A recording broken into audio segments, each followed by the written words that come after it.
Buenas tardes a todos. Bienvenido a una conferencia más de los martes de la Academia. Me alegra enormemente ver a tanta gente joven aquí. Es un placer porque nosotros en el Ateneo estamos buscando socios jóvenes que se integren en todo. Así que aprovecho para dar la bienvenida, deciros que tiene una cuota baratísima, son 5 € al mes, que debe ser un poquito de propaganda del Ateneo y que estaríamos orgullosos, no ya de que os hagáis socios, que por supuesto que sí, sino de verlo aquí más días de la cuenta, todos los que queráis. Bienvenidos. Algún día tendríamos que hacer un resumen de la cantidad de conferencias que se llevan dadas de los marcos de la Academia.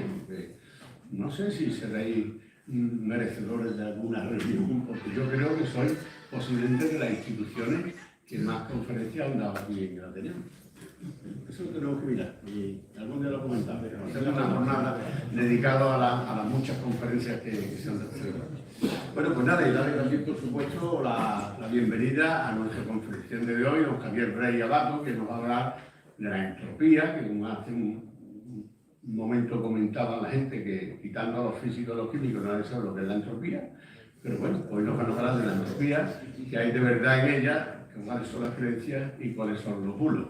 Javier, bienvenido a esta casa y le doy la palabra al presidente de la Academia.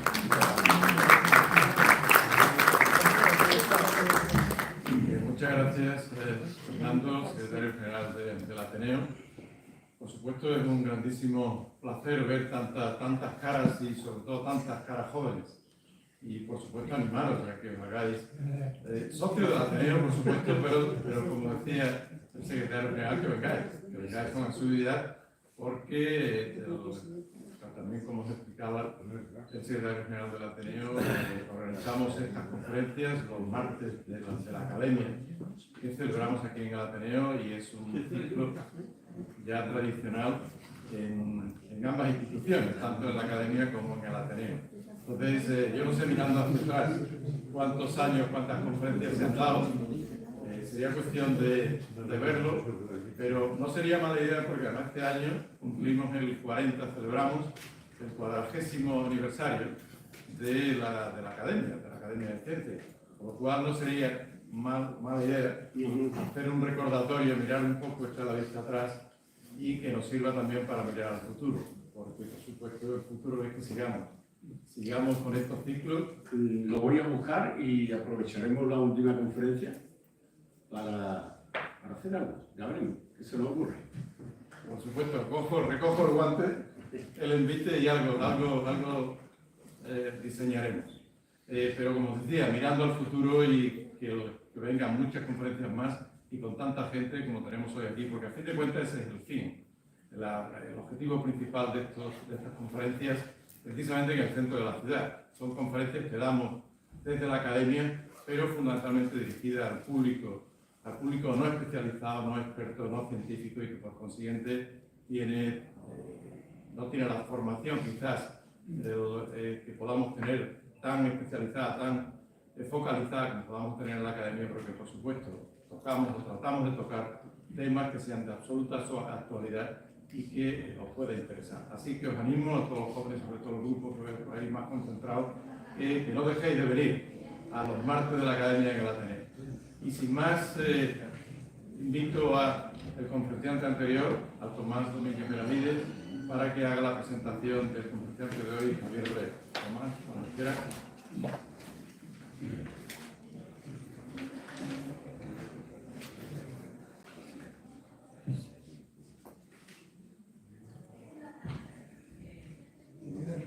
Bien, como anterior conferenciante me corresponde a mí presentar hoy al profesor Javier Rey.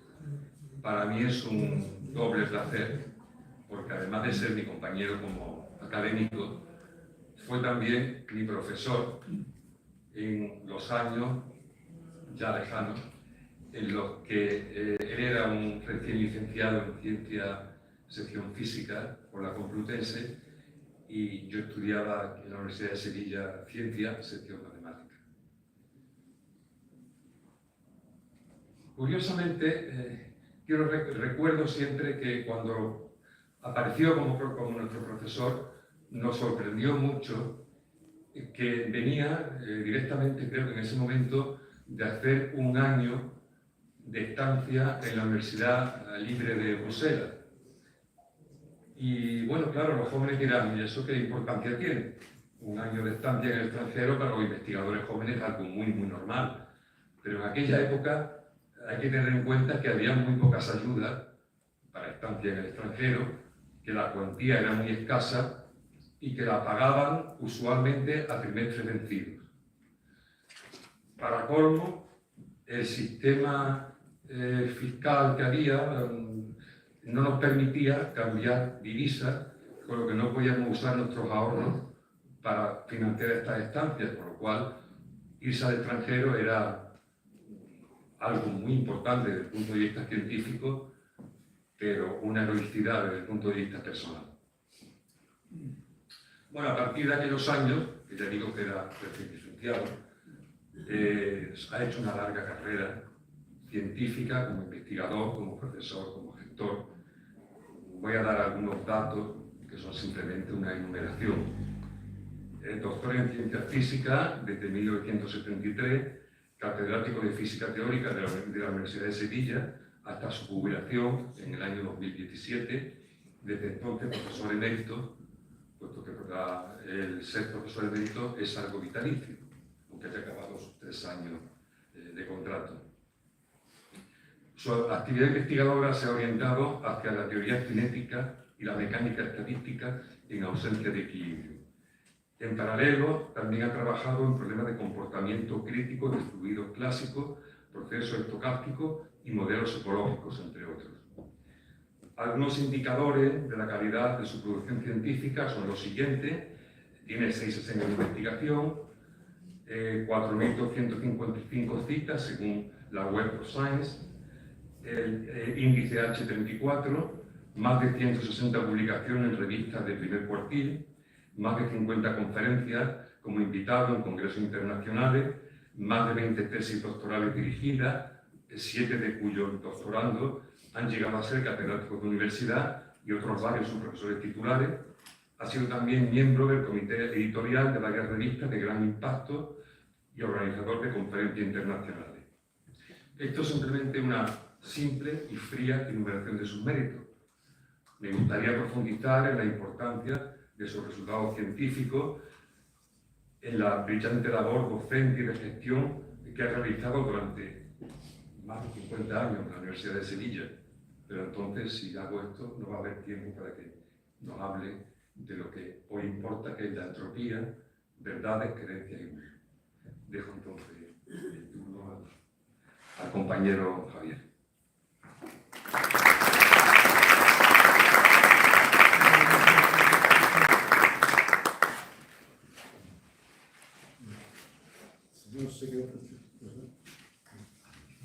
Señor secretario general de la Ateneo de Sevilla, señor presidente de la Real Academia Sevillana de Ciencias, compañeros de la Academia, señoras y señores.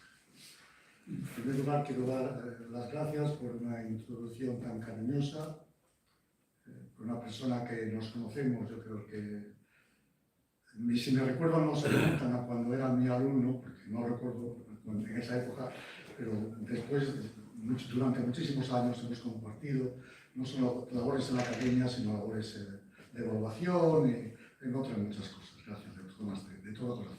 Bien, hoy vengo a hablar aquí de un tema que yo siempre he considerado muy importante y que es el tema de la entropía. ¿Y por qué lo he considerado importante y por qué vengo a hablar aquí de él? Que eso es lo que quiero decir. Es un tema muy importante para los físicos, que no todos los físicos entienden, quiero decirlo ya de entrada, pero que lo que es peor, y eso sí que es de lo que vengo a hablar aquí, que la gente ha manipulado a unos niveles extraordinarios. Es decir, la gente ha utilizado el concepto de entropía para explicar prácticamente todo lo que era inexplicable, para justificar todo lo que no era justificable, e incluso para temas religiosos, como veremos, temas sociológicos, temas económicos, temas religiosos, todo tipo de temas.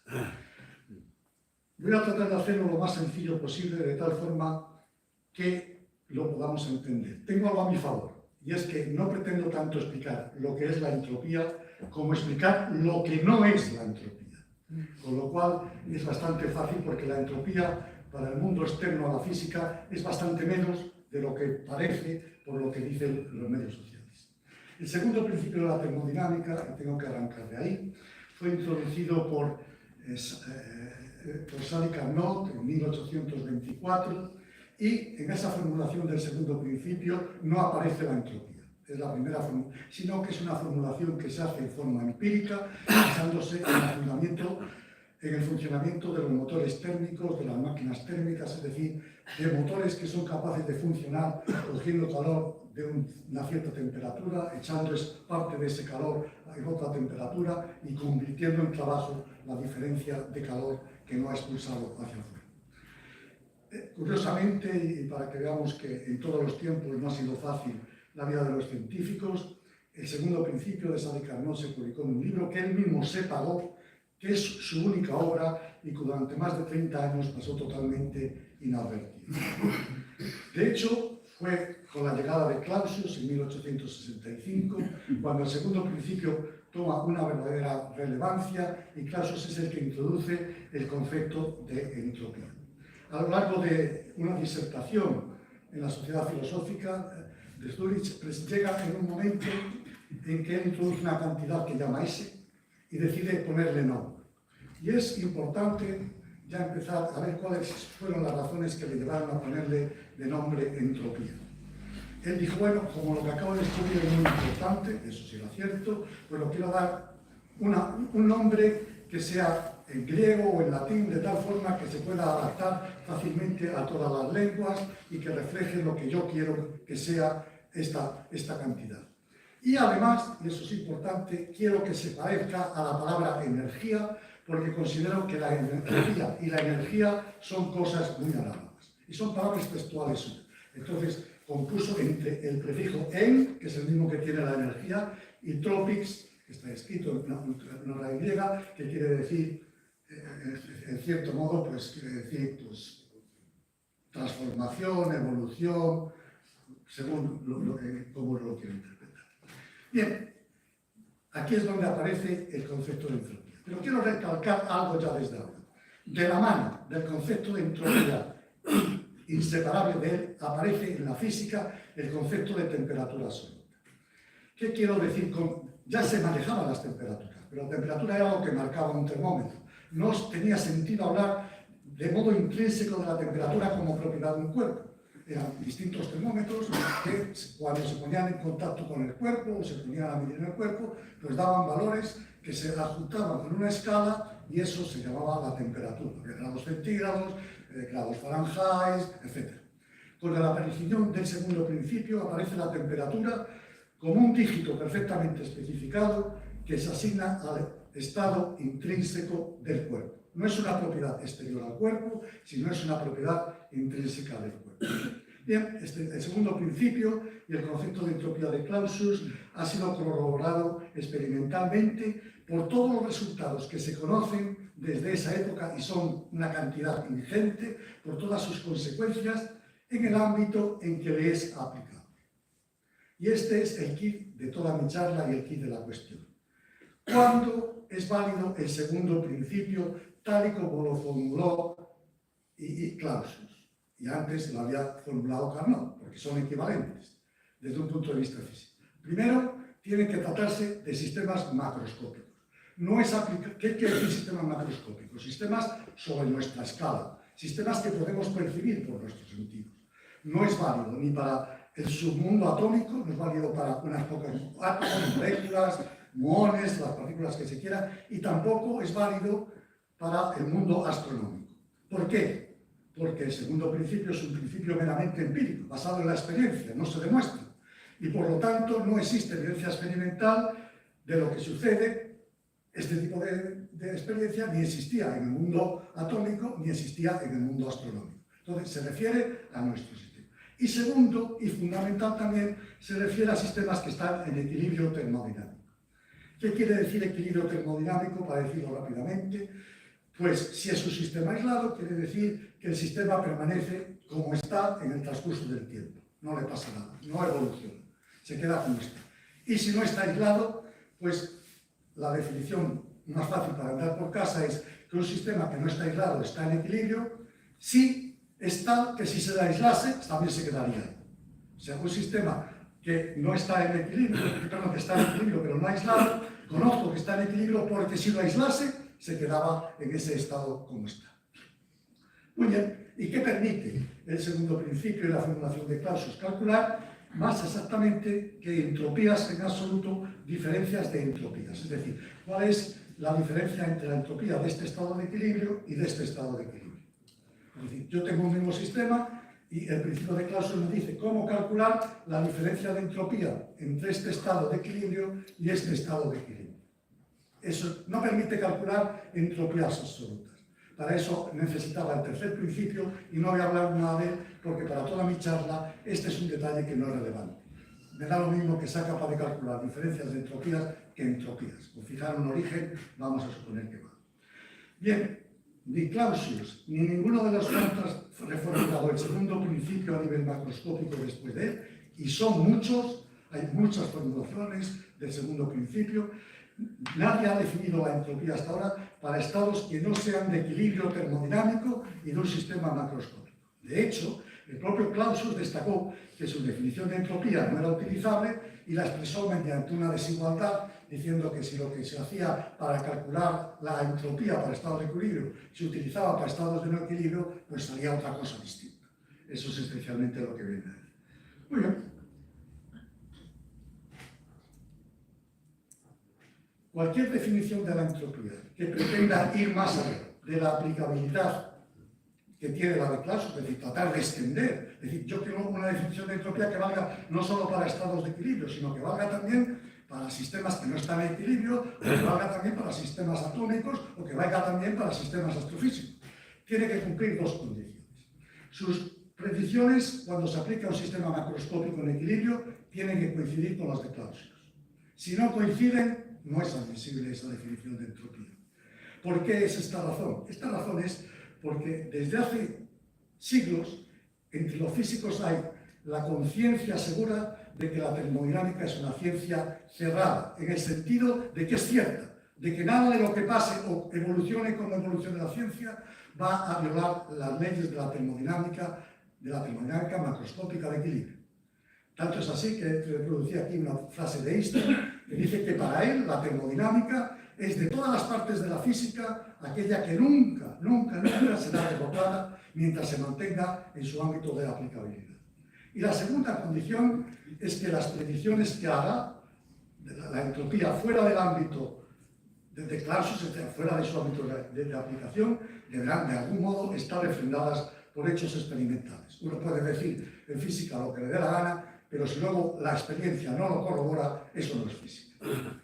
Bien, en la misma disertación de Dulitz, sigo de Clausius, en la reunión ante la Sociedad Filosófica, en relación con el segundo principio afirma: la entropía del universo siempre crece. Y, sin entrar en valorar la genial figura que era Clausius y desde luego sus grandes avances científicos, esta afirmación es una afirmación falsa, incorrecta. Ya, ¿por qué es falsa e incorrecta? Desde su propia teoría, porque el universo, en primer lugar, es astronómico, es decir, se sale de la escala de experimentación y más de aquella época, pero en segundo lugar, porque el universo no está en equilibrio y por lo tanto no le es aplicable su propia formulación. De hecho, posteriormente, mucha gente se dio cuenta de ese fallo que había cometido Clausius en ese punto, y por ejemplo Max Planck, el premio Nobel de Física del año 18, uno de los fundadores de la mecánica cuántica, afirma que la expresión de entropía del universo no tiene sentido. A pesar de ello, era una idea tan provocadora hablar de que la entropía del universo siempre crecía. Clausius lo basó en intuición suya, en lo que él veía o intuía que podía ser esa magnitud que había denominado. Esta ha sido seguida por muchos. Eddington, unos años después, en un libro que tuvo una repercusión y aún tiene muy grande, que se llama La naturaleza del mundo físico, asocia la supuesta inexistente ley de que la entropía siempre crece con la existencia de una flecha del tiempo. Aquí aparece por primera vez asociar entropía y flecha del tiempo. Y ya desde ahora digo que eso no está justificado porque eso asume cómo evoluciona algo cuando no está en equilibrio. Y el primer principio no dice absolutamente nada, excepto una cosa que ya diré más adelante, acerca de cómo evoluciona un sistema que no está en equilibrio. Entonces dice, vale, asocia, hace un paso más y dice, el segundo principio implica una ley de crecimiento de la entropía, eso implica una flecha del tiempo, eso implica una evolución del universo. Entonces se viene mucho más arriba y dice que la ley de la entropía siempre crece, ocupa, en mi opinión, la posición suprema entre la ley de la naturaleza. No hay una ley, porque esa es la que rige nuestros destinos, la que rige lo que va a pasar y la que nos gobierna en nuestra evolución desde el punto de vista de la física. Estas ideas tuvieron una gran repercusión científica, filosófica y religiosa. Y ya esta primera idea, si va uno a cualquier tipo de texto de los normales de termodinámica del día, aparece. Es injustificada, sin decir de dónde sale, pero la asocia. Bien, rápidamente voy a poner ejemplos de cómo se lanzan desde distintos ámbitos a explotar esta teoría.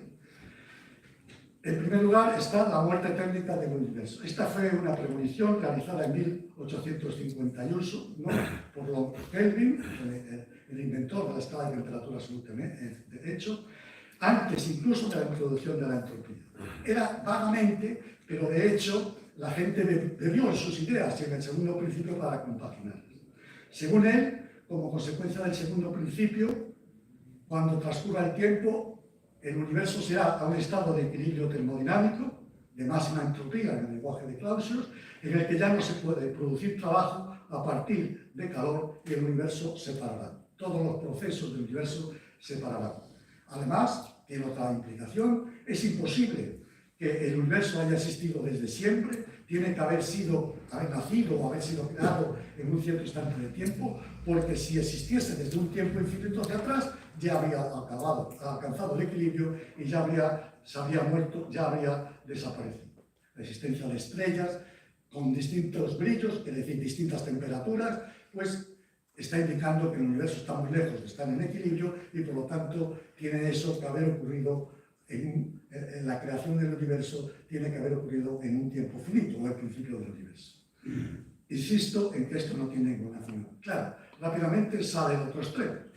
El Papa Pío XII, en 1951, se apunta al cargo y dice: con la ley de la entropía descubierto por Clausius se pone de manifiesto lo que en un sistema material cerrado debe llevar finalmente a hacer cese de todos los procesos a escala microscópica. Este fatal destino, proveniente de la experiencia científica positiva, falso, proclama elocuentemente la existencia de un ser necesario. Es decir, aquí el segundo principio de la entropía son utilizados para demostrar la existencia de ellos. Evidentemente, mi punto de vista no es ni será nunca que las conclusiones sean correctas o erróneas. Lo que estoy atacando es el modo de alcanzar esas conclusiones. Dios puede que exista, puede que no exista, cada uno tenemos nuestras creencias, yo creo que sí, lo quiero decir, pero evidentemente no es el segundo principio lo que me lleva a mí creer que Dios existe, ni que Dios no existe, ni una cosa ni la contraria. Tengo que decir que Pío XII era un gran intelectual, un hombre que hablaba 7 idiomas, un tratado de filosofía y de ciencia positiva. Muy bien, antes de salir de este mundo todavía fenomenológico, de termodinámica y eso, quiero hablar de Pío, que de hecho fue mi primer mentor, con que hice esa instancia en Bruselas a que se refirió antes Tomás, que fue premio Nobel de Química en 1977, y este fue un gran defensor a nivel filosófico de la visión de la entropía como asociada a la evolución, considerándola íntimamente unida al concepto del tiempo. Ambos, entropía y tiempo, surgen de una limitación conceptual, bueno, en palabras que no sean tan eso, para Prigogine, lo que sucede es que el universo va evolucionando hasta que llega a unos ciertos puntos de inestabilidad en los cuales no se sabe lo que puede pasar. Puede tirar por aquí o por aquí. Y el universo decide, al alcanzar esos puntos, si tira por aquí o si tira por aquí, pero no podemos controlarlo por cuál de esos dos va a tirar, y eso va pasando continuamente, y eso va marcando la evolución, y el criterio va asociado a la entropía, y por lo tanto la entropía va asociada a la entropía. Una de las consecuencias de esta idea de Prigogine, de la entropía, es que no surgió de un Big Bang, el universo, de una gran explosión, como afirman muchas teorías cosmológicas, sino como consecuencia de una gran inestabilidad. Para Prigogine, En un cierto lado, el universo tuvo que hacer una decisión en un punto de inestabilidad dinámico y hizo una elección que le llevó a un gran cambio, a una gran revolución, a una evolución casi instantánea en la cual se produjo un aumento tremendo de la entropía, de tal forma que toda la entropía que se ha venido produciendo después es mínima comparada a la que se produce en esa gran inestabilidad inicial. Entonces, se interpreta, o filosóficamente se interpreta, que lo que nosotros llamamos Big Bang, que va a estar hacia el futuro, en realidad a priori está en el pasado. Quiero insistir en que se trata de ideas meramente especulativas y, por lo tanto, pueden ser ciertas, pueden no ser ciertas, pero de luego no están avaladas ni por el segundo principio, ni por ninguna ciencia positiva, ni por un hecho experimental. Voy a dar un paso, y ahora voy a hablar de mecánica estadística. Estamos ahora a finales del siglo XIX y surge una nueva rama de la física que se llama la mecánica estadística.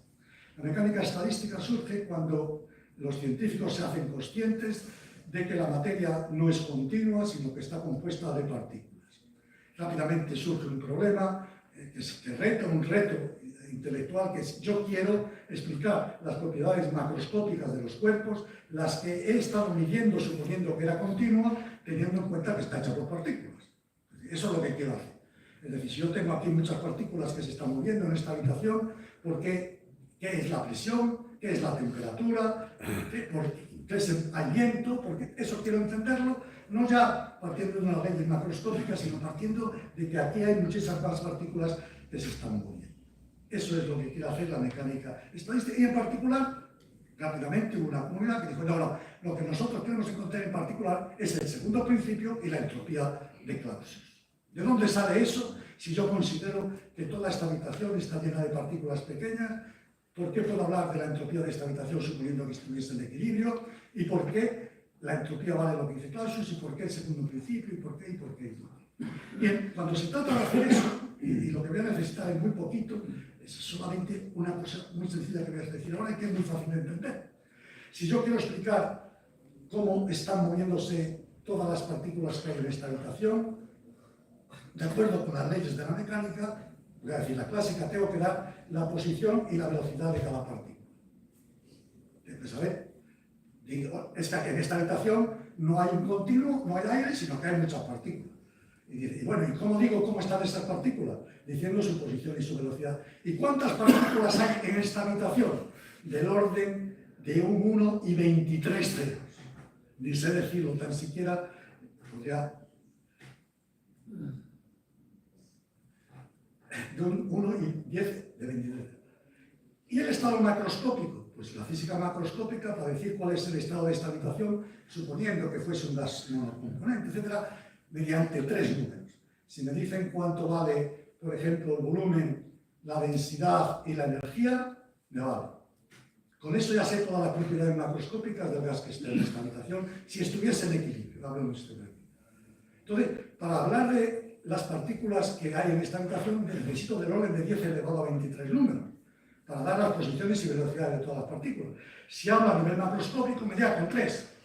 Entonces, si llega un físico experimental amigo y me dice, mira, tengo ahí un gas al lado, cuya densidad es tal, su volumen es cual y su energía es la que sea.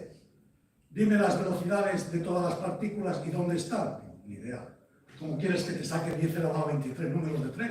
Es imposible.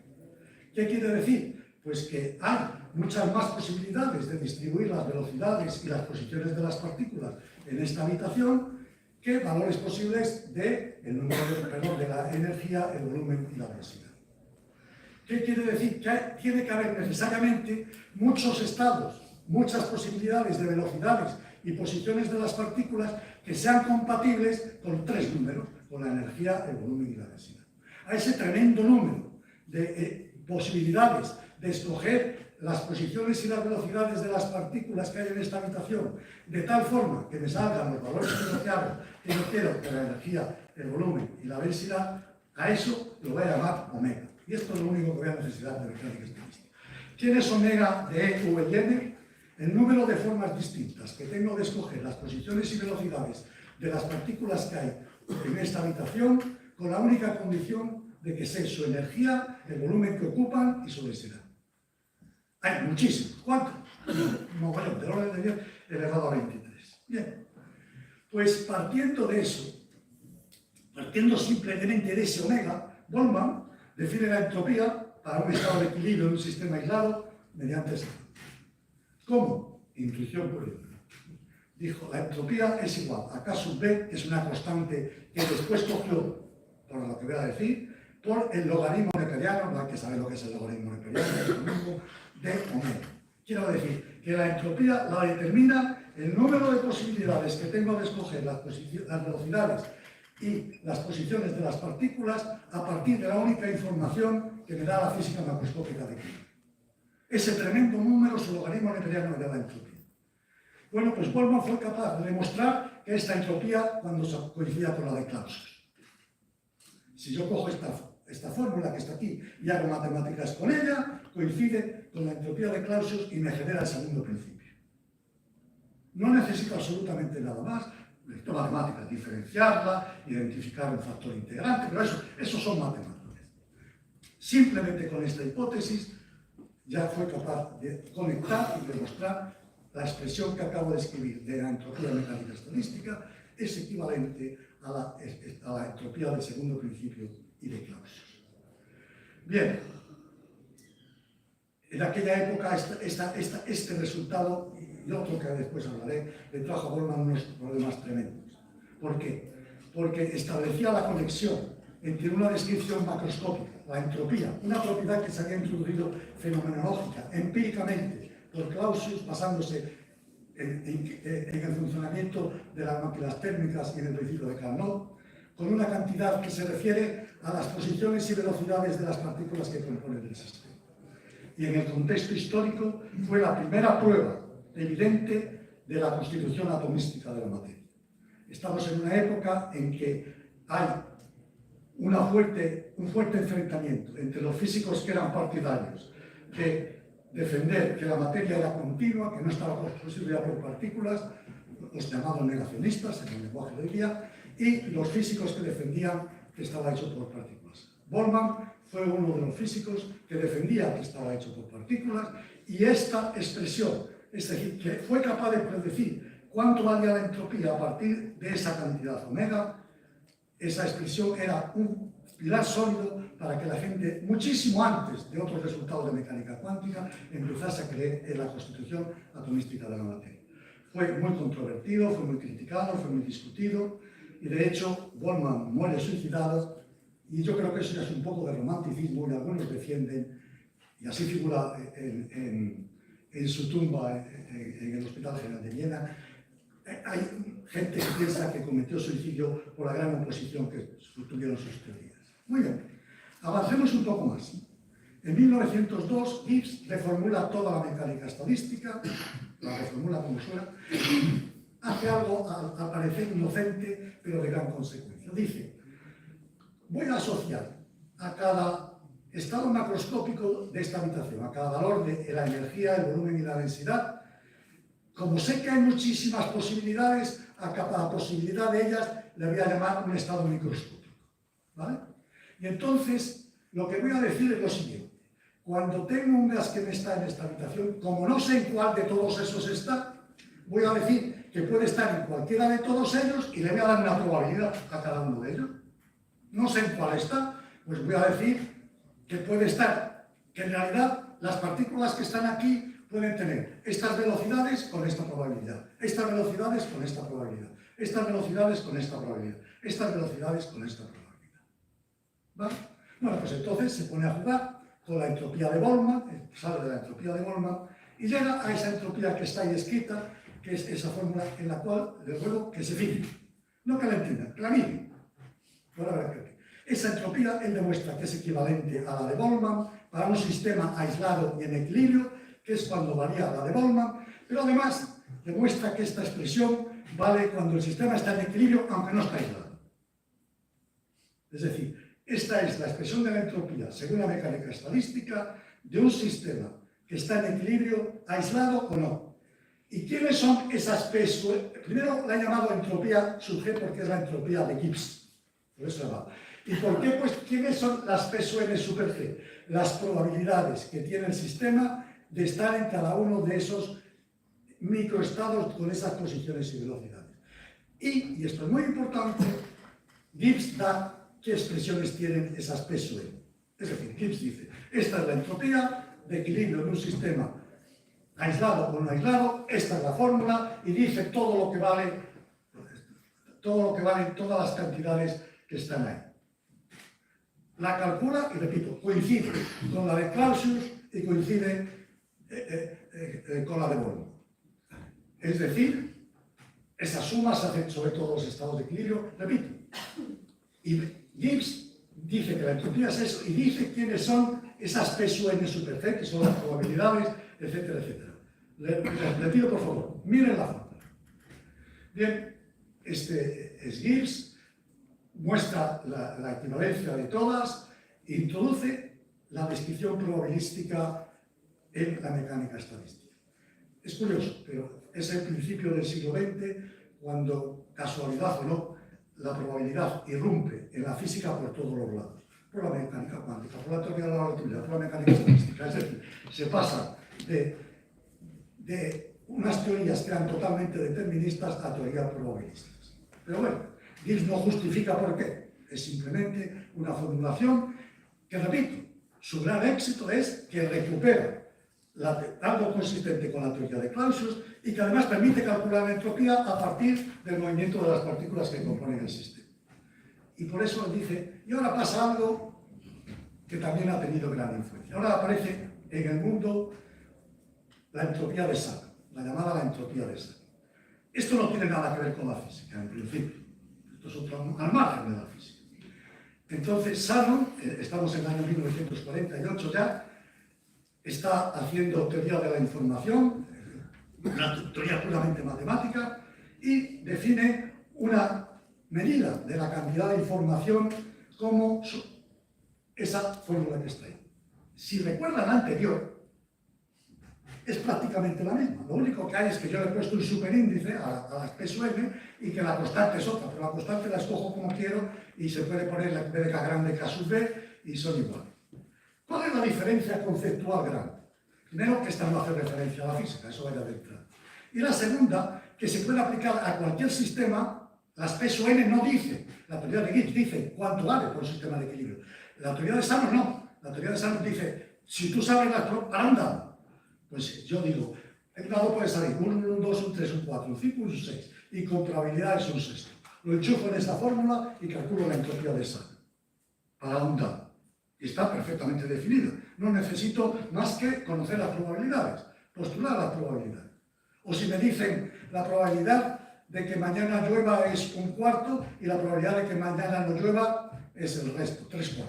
Puedo calcular la información, esta cantidad de Shannon para ese proceso llover o no llover. Solo tengo que poner un cuarto por el logaritmo de un cuarto más 3/4 por la sé calcular. Shannon no le preocupa de nada de dónde salen las PSUN, pero escribe esa fórmula. Y lo peor de todo es que le llama entropía. Yo ahora tengo que contar cómo, al parecer, no está terminada, voy a decirlo, ¿por qué le puso el nombre entropía? Shannon la llamaba medida de la cantidad de información. Y en un congreso, esto está recogido en varios, no está dicho por el propio Shannon, pero sí está recogido por gente que conoció a Shannon. Shannon está en un congreso y habla de esta cantidad. No sé si tengo aquí apuntado el congreso en concreto. No. Pero bueno, y en el congreso está von Neumann. Von Neumann es un gran físico y matemático. Para algunos, una de las mentes más inteligentes del siglo XX, era capaz de hacer operaciones mentales increíbles. Bueno, pues le pregunta, ¿cómo llamo a esta cantidad? Y le contestó, llámala entropía. Primero porque se parece a la fórmula de la entropía que acaban de proponer en mecánica estadística, en su forma matemática. Y segundo, porque si lo llamas entropía, y cito textualmente, vas con ventaja, porque nadie sabe lo que es la entropía, y por eso nadie te lo va a discutir. Si tú dices, esto es la entropía, todo el mundo se lo va a tragar. Bien, sea eso no sea cierto, El hecho es que esta se llama la entropía de Salmon y que su razonamiento no tiene nada que ver, desde luego, con la física ni con el segundo principio y es puramente matemático. De hecho, no hay efecto conector. Pero, para complicar todavía las cosas, sí que hay una conexión matemática. Y la conexión matemática tenía que haber. La conexión matemática es la siguiente. Supongamos que yo cojo la entropía de estado y digo que los estados n son los estados microscópicos que definen la posición y velocidad de todas las partículas en esta habitación. Es decir, que esa suma es sobre todos los estados que pueden tener las partículas que están en esta habitación. Y P sub n es la probabilidad de cada uno de esos estados. Y cojo esa S de Salmon. No sé quiénes son esas P sub n que están ahí, pero sé que quiero que representen esa probabilidad. Y ahora digo, voy a escoger esas P's de tal forma que exigiéndoles a esas P's que me reproduzcan los valores de E, V y ρ, de la energía, el volumen y la densidad, que tiene el sistema macroscópico, se haga máxima. Pues cuando se le exija esa entropía que se haga máxima, para valores dados de E, V y D, las P sub n resulta que son las de Gibbs. Es decir, eso que está ya casi escrito abajo, casi no se ve, la entropía de Gibbs es la que maximiza la energía, la entropía de Shannon, bajo las condiciones de que macroscópicas que se imponen, la energía, el volumen y la densidad. Pero eso es una propiedad puramente matemática, es decir, eso es simplemente porque las otras probabilidades no sé a qué corresponden. Esto es importante también conceptualmente y no se le da mucha importancia. Los dos hablan de probabilidades, tanto Gibbs como Shannon, pero son distintas, muy distintas matemática y conceptualmente. La interpretación de Gibbs es frecuentista, es decir, es el promedio, yo explicaré esto sobre muchos estados microscópicos. De lo que habla Gibbs es, si yo tiro un dado 60 veces y calculo el valor medio de lo que sale, eso es el frecuentista. La interpretación de Shannon no es así. La interpretación de Shannon es bayesiana. ¿Qué quiere decir? Es de tratar de adivinar. Cuando yo digo la probabilidad de que mañana llueva es 1/4, no quiere decir que pueda haber muchos mañanas y que yo pueda ver que el 25% de las veces va a llover y el 75% no va a llover. No tiene esa interpretación. No se repite el mañana 100 veces, ni 1000 ni 2000. Sin embargo, un dado lo puedo tirar hasta que me canse. Entonces, mientras que la interpretación de uno es inferir lo que posiblemente pase, la interpretación del otro es que está, en cierto modo, promediando.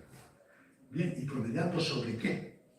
¿Sobre qué promedia Gibbs? ¿Sobre qué promedio en las posiciones de las partículas que están en esta habitación para asociarlas con el estado macroscópico? Bueno, pues igual que pasó en la mecánica cuántica, hay distintas interpretaciones del origen del promedio. La más admitida, pues que en realidad el promedio es un promedio sobre el tiempo. Es decir, que las partículas que están en esta habitación se están moviendo muy deprisa con velocidades tremendamente grandes y que cualquier medida que yo haga no corresponde a un único instante de tiempo, sino que corresponde a un intervalo de tiempo y que mi aparato de medida está midiendo el valor medio en ese pequeño intervalo de tiempo. No mide posiciones y velocidades con exactitud infinita, sino que tiene un cierto promedio. Y eso, ese tiempo que recorre, ese tiempo que tarda en recorrerlo, es muy pequeño comparado con el tiempo experimental. Esto es lo que se llama la hipótesis ergódica, pero no voy a entrar por ahí. Sin embargo, sí que es importante, para lo que luego quiero decir, que Shannon liga las probabilidades al nivel de conocimiento del observador. Eso es muy importante. Es decir, lo que yo sé, lo tengo que meter en la fórmula de Shannon. Sepa lo que sepa. En mecánica estadística no es así. En mecánica estadística, en la entropía de Gibbs, no puedo meter más que la energía, el volumen y la densidad. Si meto otras propiedades, la teoría no funciona. Son esas las únicas tres, porque son las que delimitan el estado macroscópico. Si introduzco más, me sale una expresión mala para la entropía de equilibrio. Aquí, cuantas más cosas sé, más meto. Se trata de inferir. Es decir, mientras que la entropía de Gibbs procede de una fórmula que ha sido derivada a partir de la entropía de Boltzmann, esta es un método de inferencia. Es decir, este es un método de voy a hacer máximo para obtener la máxima, etc. Muy bien.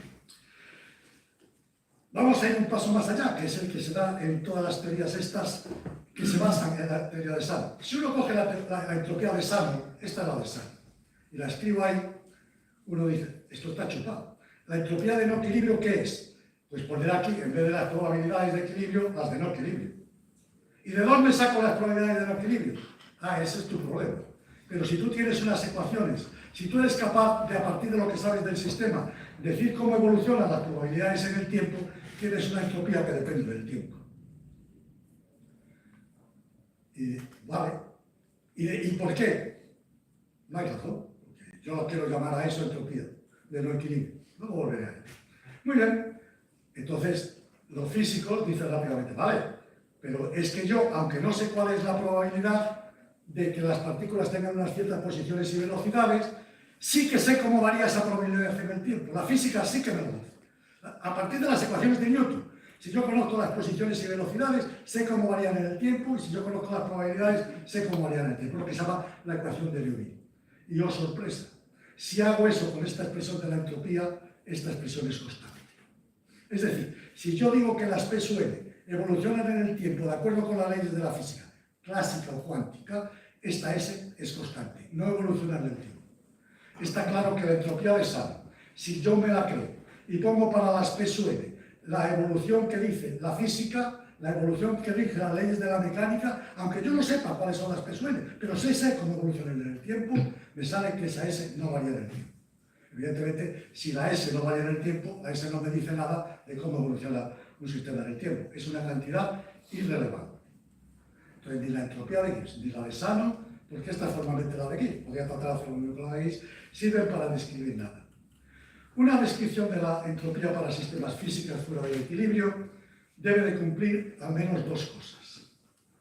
Una, que lo mismo que particularizada para el equilibrio debe de salir la de Boltzmann y la de Gibbs. Dos, estar de acuerdo con las observaciones experimentales y en particular con un hecho general de la física. Todo sistema macroscópico aislado tiende al equilibrio. Eso es un hecho experimental de la física. Todo sistema, si cogemos cualquier sistema macroscópico y lo dejamos aislado un tiempo suficientemente largo, ese sistema se va al equilibrio termodinámico. Es un hecho, y cualquier expresión de la entropía, yo no sé si tiene que ser máxima, mínima, pasar por crecer siempre, crecer y decrecer, oscilar, no tengo ni idea. Pero sí sé que la ley tiene que describir, al final, al equilibrio.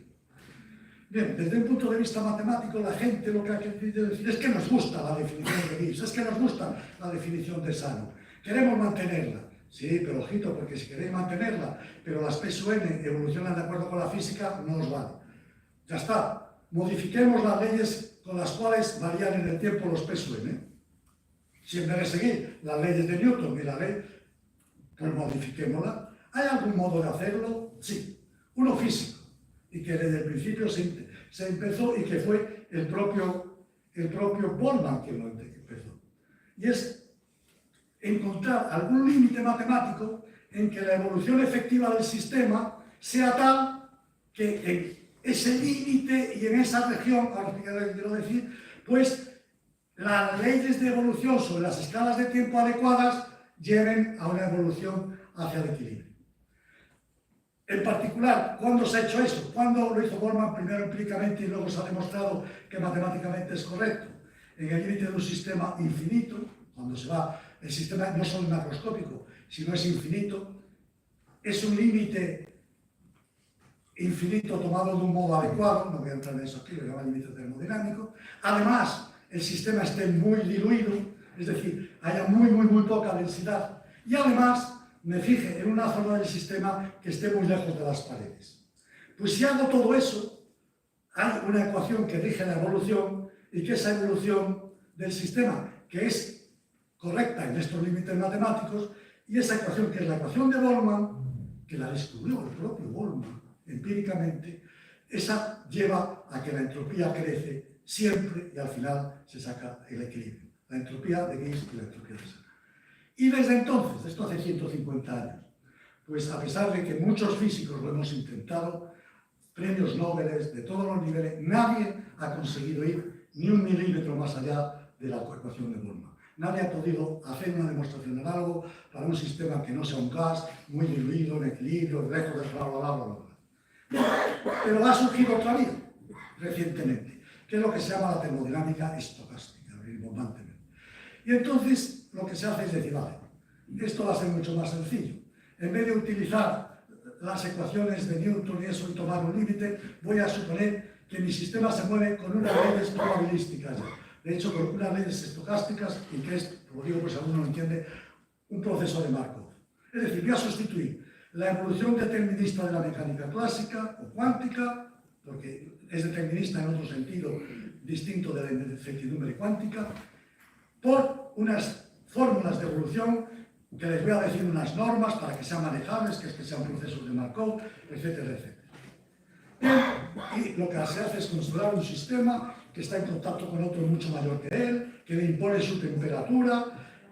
Es decir, el sistema pequeño, y esta es la primera cosa muy grave para mí, el sistema pequeño ya no tiene su propia temperatura, sino que por definición tiene la temperatura del baño. Eso para mí es cargarse el segundo principio. La temperatura deja de ser una propiedad del sistema para pasar a ser una propiedad exterior al sistema. Es decir, la temperatura que tiene el sistema es la del baño, por definición. Y sea cual sea su velocidad, sea cual sea su estado, sea cual sea todas sus propiedades, la temperatura siempre es la del baño. Esa está fija. Le viene dada, le viene impuesta. En ciertos límites es cierto, pero en otros muchos no lo es. Y en todo caso deja de tener el carácter de intrínseco. Bien, por razones que están aquí, no está avalada además por ninguna evidencia experimental, se utiliza para sistemas pequeños, lo cual tampoco... ¿Por qué digo que no está avalada por ninguna experiencia experimental? Porque no dice la termodinámica estocástica cuáles son las magnitudes físicas que habría que medir para medir la entropía. La entropía, que es la entropía de Shannon, la que utilizan estos, hay que medir probabilidades. Y la física, la experimental, un biólogo, un geólogo, un físico, cualquiera, le dice, mídeme la probabilidad de que... No sé medir probabilidades, ¿qué quieres que te mida? La energía, el volumen, lo que tú quieras. Pero me tienes que expresar la entropía, como hace Clausius, que la expresa en función de la energía, el volumen y la densidad, en el caso del sistema monoclínico. Por todas esas razones, no digo que sea falsa, lo único que digo es que no está justificada por el segundo principio ni por nada de eso. Bien, voy a dedicar el tiempo que me queda, a hablar ahora un campo específico para que veamos todo lo que se ha hecho. Y voy a empezar a hablar por la entropía y los seres vivos. Evidentemente un ser vivo no está ni aislado ni en equilibrio. Por lo tanto, el segundo principio, en su forma original, no es aplicable. Es decir, ahora mismo dije que no podía variar en el tiempo, por mis venas está corriendo la sangre, mi estómago está haciendo, está saliendo segregación, yo estoy transudado, en fin, hay 1000 procesos yendo dentro de mí que dicen claramente que no estoy en equilibrio. Tampoco estoy aislado, pero no estoy en equilibrio. Sin embargo, la entropía ha sido utilizada y es utilizada, como veré al final, para explicar propiedades de los seres vivos. Uno de los primeros fue el premio Nobel de Física del año 33, que es Schrödinger, uno de los padres de la mecánica cuántica. En un libro famosísimo, que se titula ¿Qué es la vida?, hace una asociación del segundo principio con una tendencia natural a evolucionar del orden al desorden. Es decir, crecer a más entropía, más desorden. A menos entropía, más orden. Bien, ¿qué es lo que sucede? Lo que sucede es que conceptualmente, puede parecer muy bello, pero conceptualmente, primero, no sé cuál es la entropía de un ser vivo porque no está definida, porque Clausius no le es aplicable, porque Boltzmann no le es aplicable y porque evidentemente Gibbs tampoco le es aplicable y porque no conozco ninguna definición alternativa de la entropía de un ser vivo. Pero es que además los conceptos de orden y desorden, esto viene en todos los libros, en muchísimos libros de tema. El concepto de orden y desorden, yo no sé definirlo. ¿Está más ordenado un huevo o el pollo? No tengo ni idea. Alguien me lo tendría que decir. Y si trata de ponerse en un contexto físico, no hay manera. No hay ninguna definición de orden más que para cuerpos geométricos, pero en ciencias de la vida, o en ecología, o en orden, desorden, depende. Puede hablarse de funcionamiento, puede hablarse de muchas cosas. Si uno mira los libros en detalle, es una definición cíclica. asocia entropía a desorden, entonces dice, ¿quién tiene más orden? El que tiene menos entropía. ¿Quién tiene menos desorden? Y claro, ahí se cierra. Mira la entropía, miras el desorden. Miras el desorden, mira la entropía. Pero si le digo a alguien, oye, míreme el orden, ni idea. ¿Esto es más ordenado que esto? Depende de tu concepto de orden. Una margarita está más ordenada o menos desordenada que un escuadrón formado en columnas de atril. No tengo ni idea. No sé cuál es el criterio. Muy bien. Schellinger considera que los seres vivos están mucho... Claro, entonces él se da cuenta, ¿no? Con el concepto de orden, cómo es que un ser vivo está tan ordenado. Porque él asocia en su mente orden con funcionamiento. Y un ser vivo está muy ordenado. Si después de vivir, su entropía tenía que haber estado creciendo continuamente, tenía que estar muy desordenado, tenía que ser menos funcional. Y entonces se inventa y dice, debe haber algún mecanismo que compense esta tendencia al desorden que, según yo, da el segundo principio. Y escribe textualmente. Un organismo vivo aumenta continuamente su entropía, o como puede decirse, produce entropía positiva, tendiendo a aproximarse al peligroso estado de máxima entropía que es la muerte. Solo puede mantenerse alejado de ella, es decir, vivo, cogiendo de su entorno entropía negativa. Lo esencial del metabolismo es que el organismo consigue librarse de toda la entropía que no le permitiría mantenerse vivo. O sea, no solo entiende el segundo principio, extiende a los seres vivos y asocia entropía con orden, sino que introduce el concepto de entropía negativa. La entropía es una definición matemática por definición positiva. No se sabe, nadie sabe de qué estaba hablando. Brillouin, otro de los grandes físicos del siglo XX, uno de los padres de la física del estado sólido, también le gusta lo de la entropía negativa. Y él habla de una cosa que llama negentropía. Y escribe, si un organismo vive necesita comida, es solo por la negentropía que puede obtener de ella y que es necesaria para compensar las pérdidas debidas al trabajo mecánico realizado o simples procesos de degradación en los seres vivos. La energía contenida en la comida no importa, ya que la energía se conserva y nunca se pierde, pero la negentropía es el factor importante. Aunque esta idea de negentropía y entropía negativa ha sido abandonada, sí que sigue estando en la literatura con mucha frecuencia la idea de que debemos de alimentarnos de comida de baja entropía. No tengo ni idea, ni nadie tiene ni idea de si tiene menos entropía una manzana o un filete. No está definida. Pero la idea de que debemos de comer cosas que tengan la entropía baja, pues desde luego sigue estando, y algún ejemplo más va a salir en la literatura. Y desde luego desprecia todos los procesos de asimilación.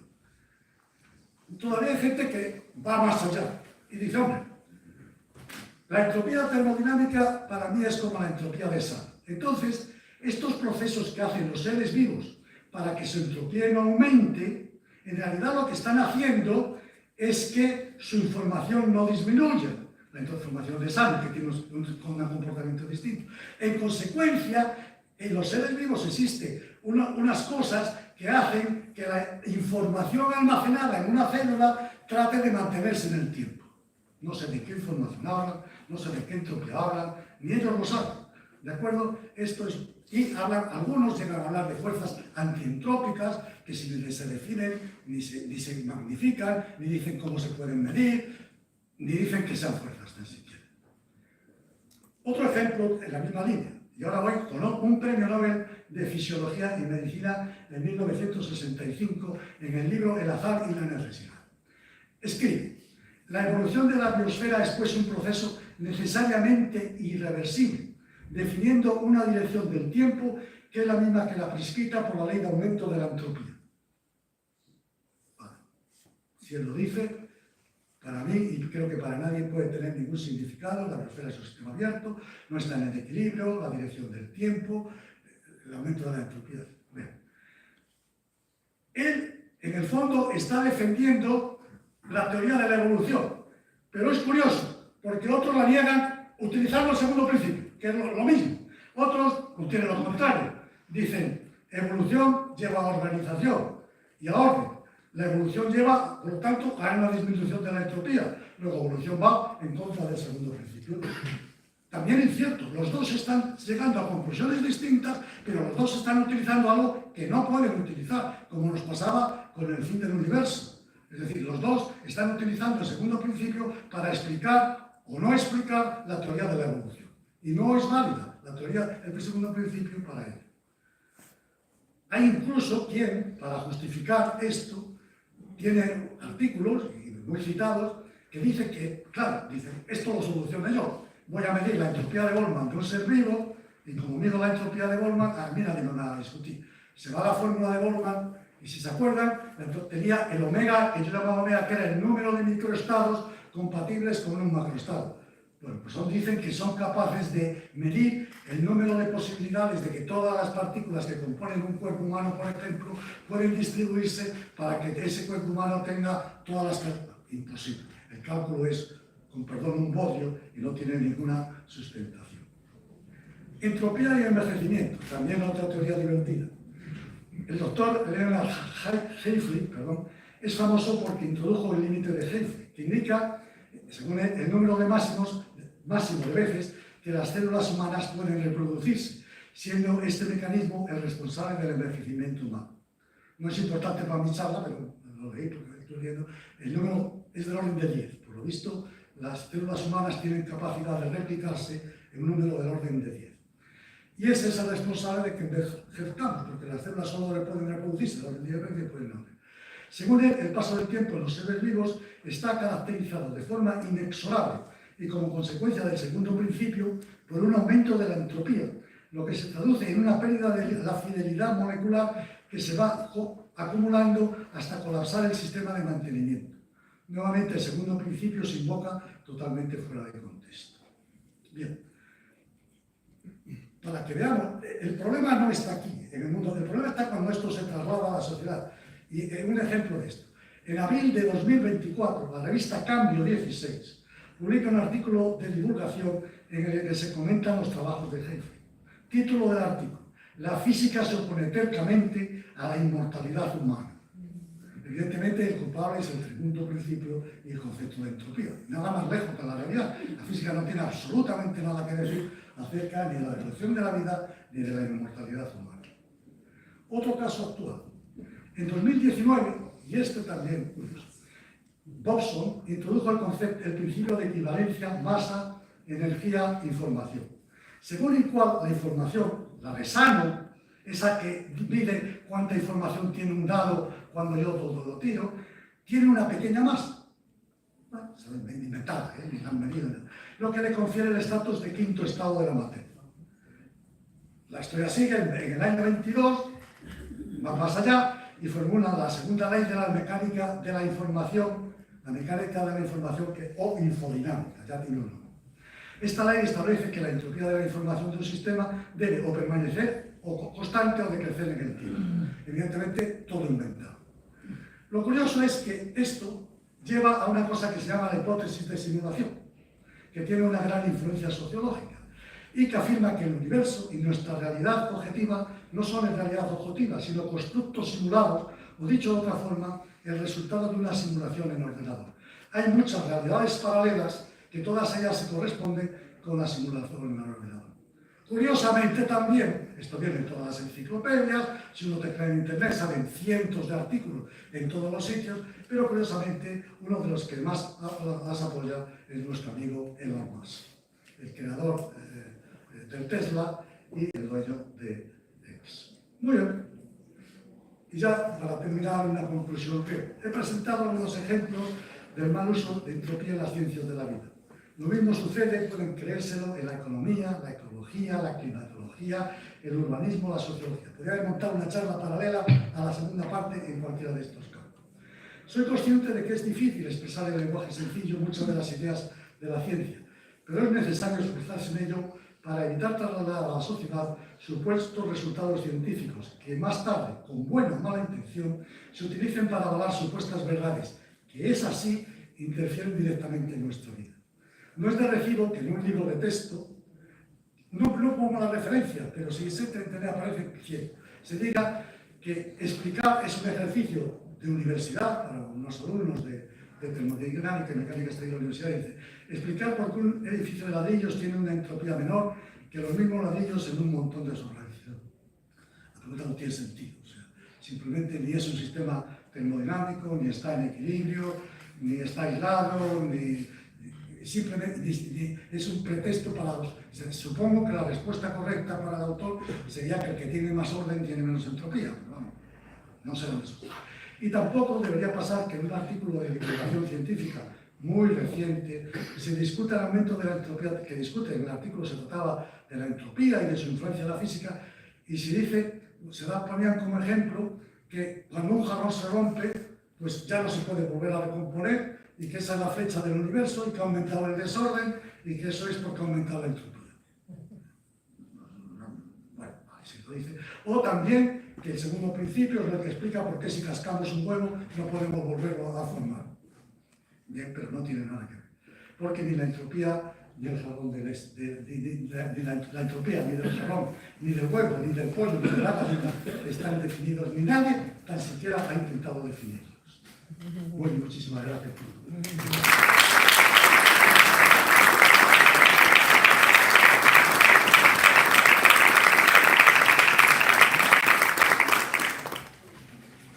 Bien, muchas gracias, Javier, por tu magnífica conferencia de presentación, tanto desde el punto de vista básico, físico al principio, como la cantidad de retos, de desafíos intelectuales, sobre todo los que estamos en el campo de la ciencia de la vida que has planteado al final con tu conferencia.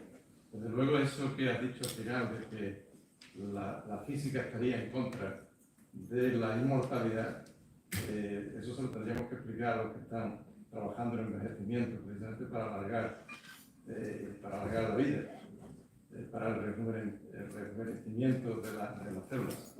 De hecho, hay un laboratorio, el Altos Lab, por ejemplo, ahora estamos en el campo de la biología, de Jeff Bezos, que ha invertido una cantidad millonaria haciendo grandes fichajes de científicos en el campo de la biología molecular, precisamente para tratar la eterna juventud, ¿no? Que no pasemos a no ser mortales, inmortales. Entonces habría que explicarle que el principio de la física, el segundo principio, se opone a esas investigaciones del rejuvenecimiento a la inmortalidad. Pero bueno, eso sería un tema interesante de debate. Abrimos el turno de preguntas por la audiencia. Alfonso. En primer lugar, esta ha sido la posición más excepcional sobre la entropía que he oído.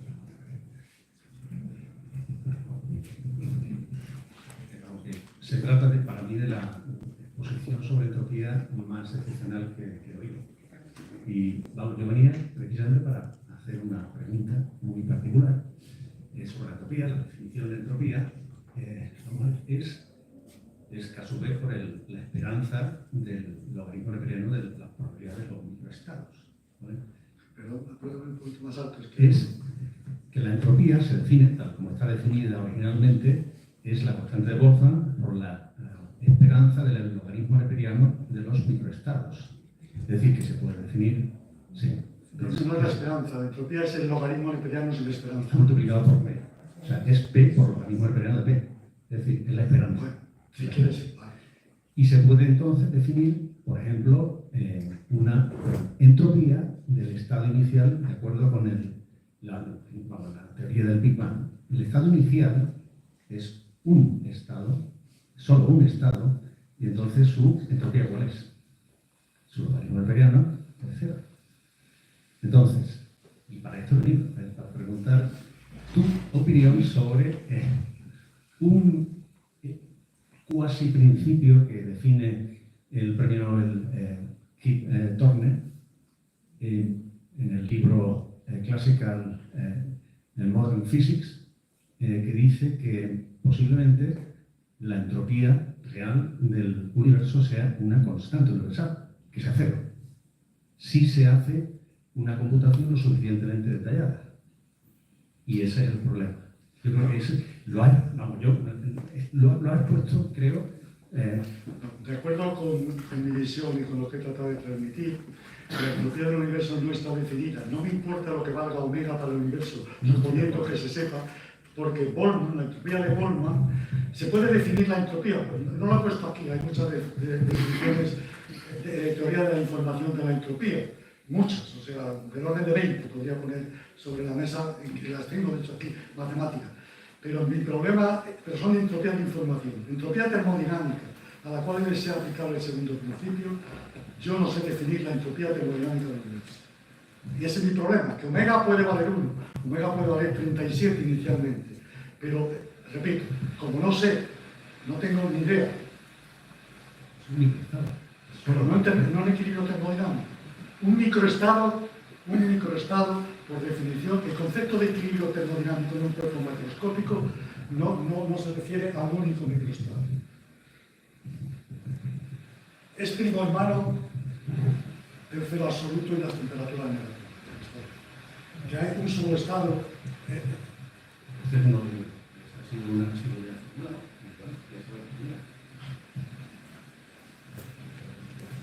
Agustín.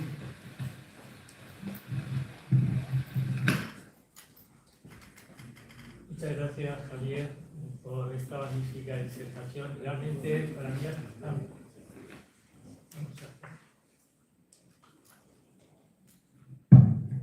esto ha sido casi como volver a la facultad y que me explicaran bien ciertas cosas que no entendí en su momento. Pero yo me quiero referir desde una perspectiva complementaria a la física, una perspectiva de la química.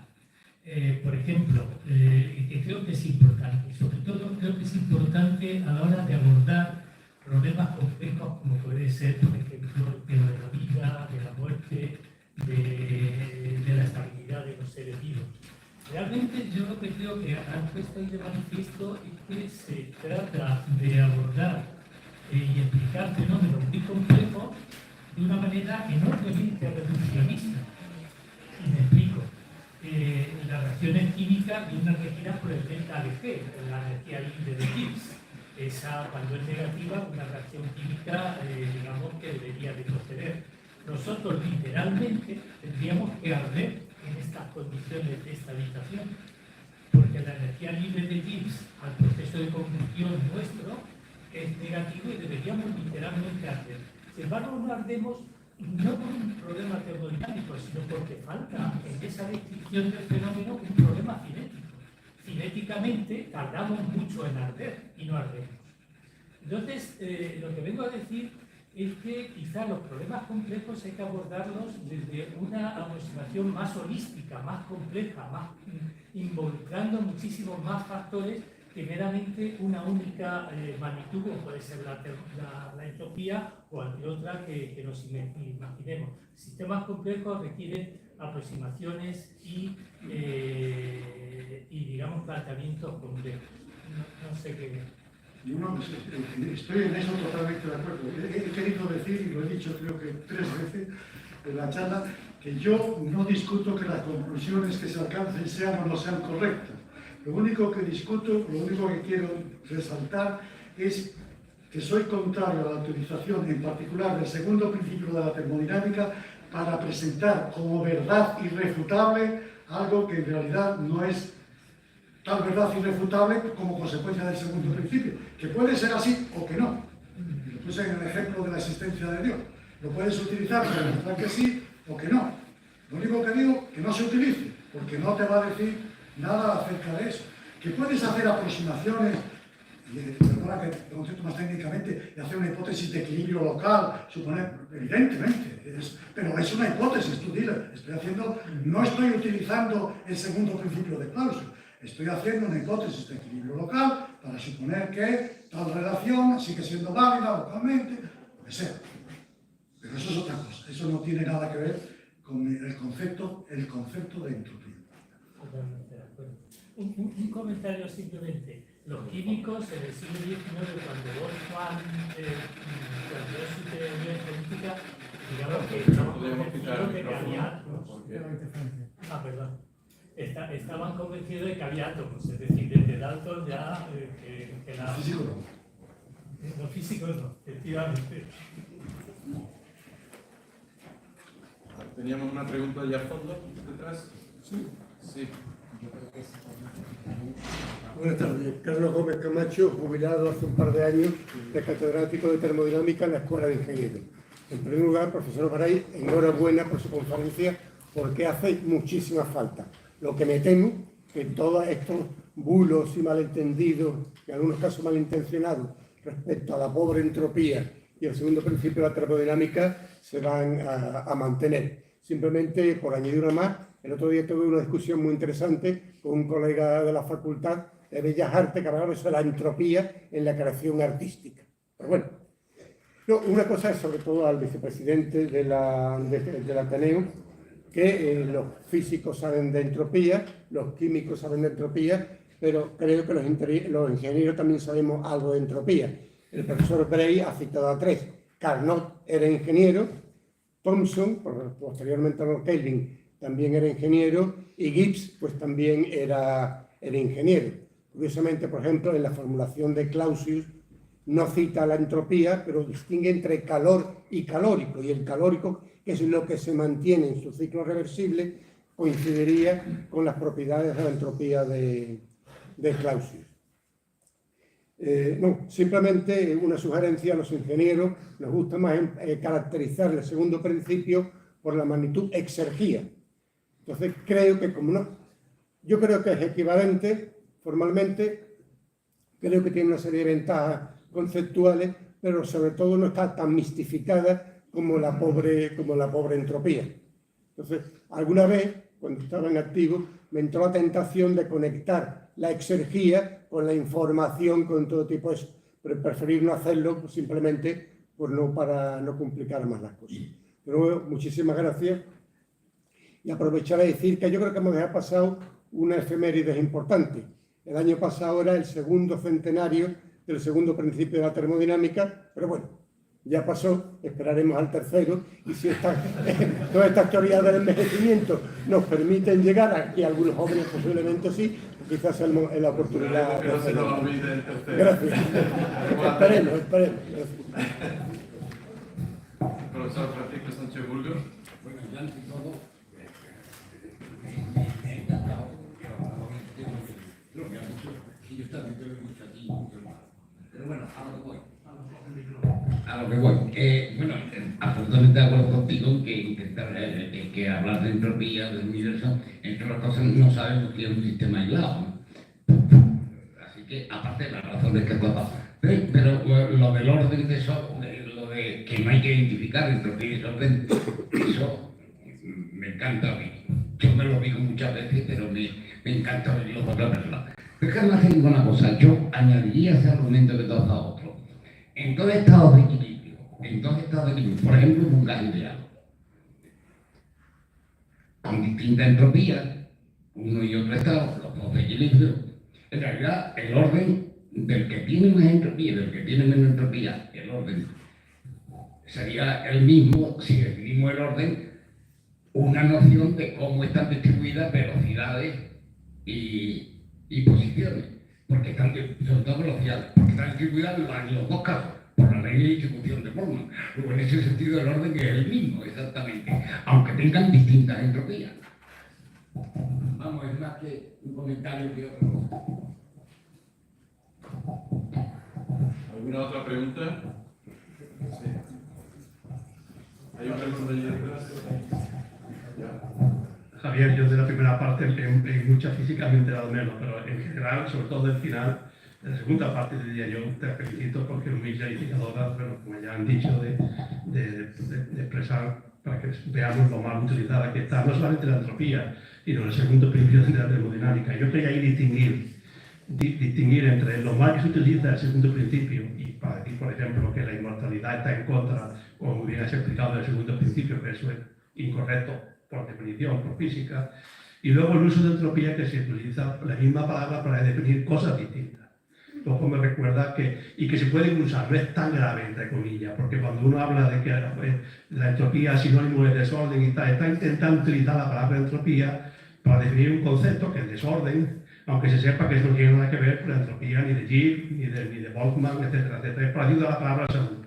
La salud de la economía, la salud de la sociedad. Bueno, se utiliza se sabe de qué estamos hablando, pero obviamente no estamos hablando de salud, que es un concepto específico de la salud humana, del cuerpo. Entonces yo distinguiría dos cosas distintas. Una, decir mentiras, hablando científicamente, que científicamente, según lo que acabas de decir, es falso que el segundo principio se oponga al concepto de inmortalidad humano, de un ser vivo, que eso es que es falso científicamente.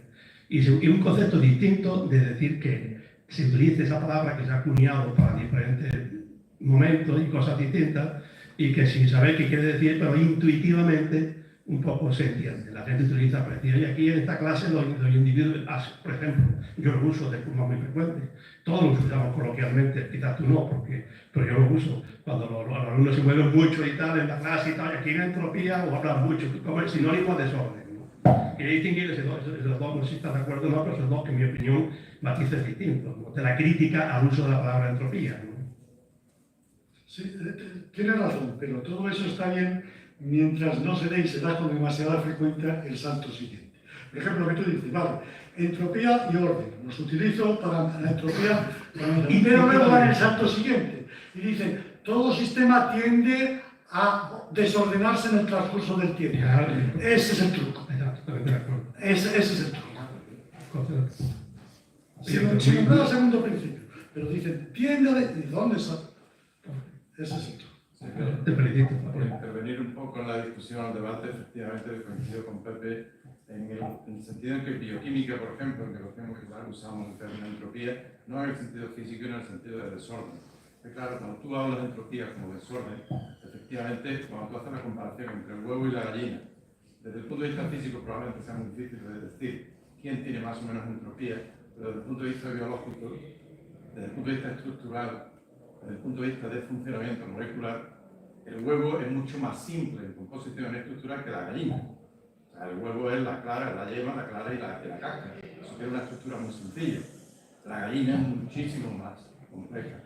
Y la evolución biológica evidentemente implica un aumento de orden. Ese es el contexto, esa es la forma en que en bioquímica usamos la palabra entropía, como decía Pepe. Evidentemente se abre un campo de debate porque estamos hablando de cosas distintas. Sí, pero el problema viene cuando además de usarla en ese sentido, se usa en un sentido termodinámico, por ejemplo, si habláis de una reacción bioquímica. Y entonces ya está usando el mismo término con dos significados. Y ahí viene el lío, y nuestra posición. Sí, sobre todo cuando se habla... Ahora, le puedes llamar como quiera, al huevo, a la gallina, al desorden y al orden, claro. Habría que cambiar... Lo que ha sugerido Javier, y yo he apoyado, es que debemos evitar ese uso. Sí, pero yo creo que esto se introduce, ese debate, se introduce sobre todo con el libro que tú has citado, Boxley, que es La vida de Schrödinger, cuando él habla de entropía en el sentido biológico. Ahí es cuando se habla de entropía como desorden aplicado a los sistemas vivos. Bueno, Schrödinger dice textualmente que como consecuencia del segundo principio. Esa es la cuestión. Ahí es donde viene el error. Pero bueno, evidentemente se anima el debate. Había un alumno allí de clase que quería preguntar.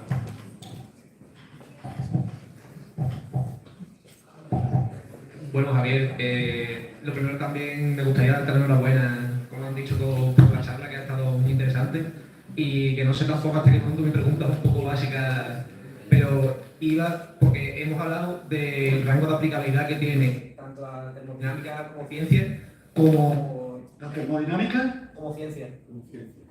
Como el segundo principio en todos ámbitos.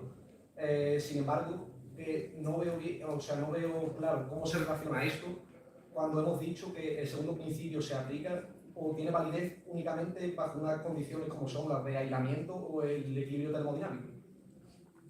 No sé si me he explicado bien. No, he dicho equilibrio termodinámico. No he puesto aislamiento. Equilibrio termodinámico y macroscópico. Esas son las dos condiciones que se exige para que el segundo principio sea aplicable, que sea un sistema, el concepto termodinámico, que esté en equilibrio. Dije, creo recordar, o debí de decir, que el concepto de equilibrio, si estaba aislado, era que no variase en el tiempo, y que si no estaba aislado, podría no estar aislado, si se le aislase, etcétera, etcétera. Pero toda la termodinámica que se estudia en la carrera, toda, esencialmente es termodinámica de equilibrio. Y toda la que uno practica después, en respuesta a las preguntas que me hacen, es termodinámica de equilibrio. Porque aunque no está en equilibrio, supone que localmente está en equilibrio. Luego en la práctica, esas aproximaciones, porque es lo único que se sabe. Es lo único que se sabe. No existe una teoría bien fundamentada de termodinámica y mucho menos fenomenológica o empírica para sistemas que no estén en alguna forma cercanas al equilibrio. No existe. Bueno, yo creo que el debate se está animando, pero yo creo que es tiempo de... Una última pregunta. Venga, venga. Larga, venga.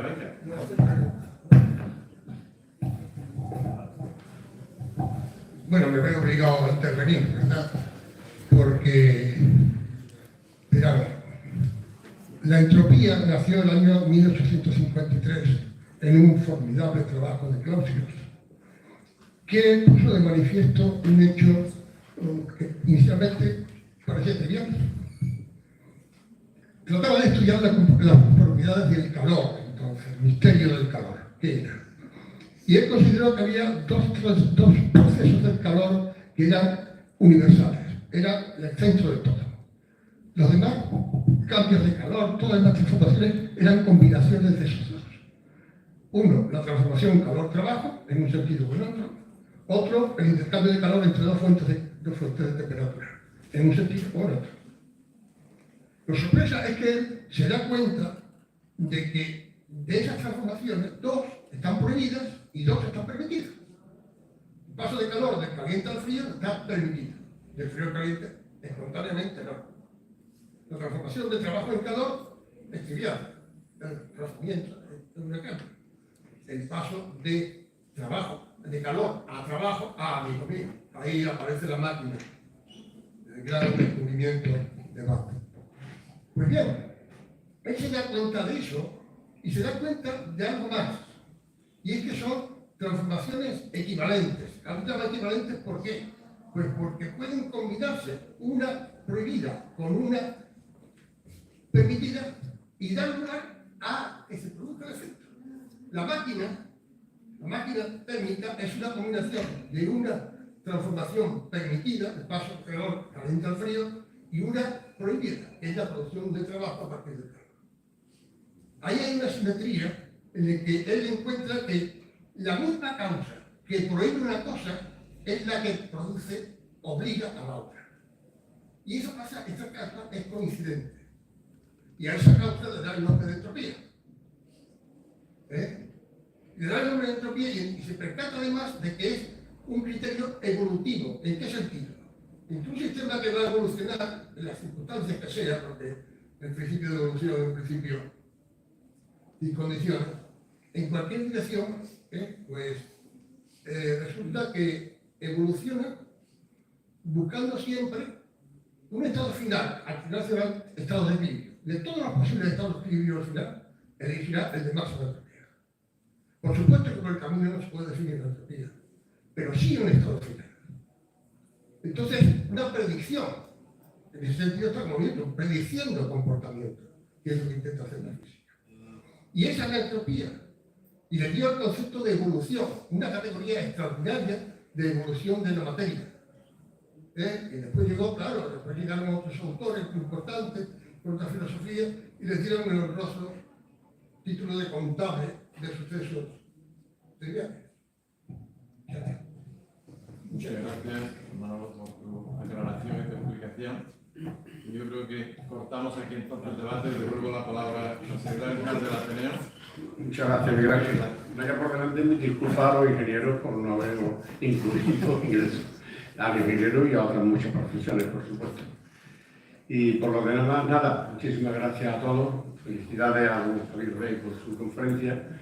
Y si Dios quiere, pues nos vemos el 11 de marzo.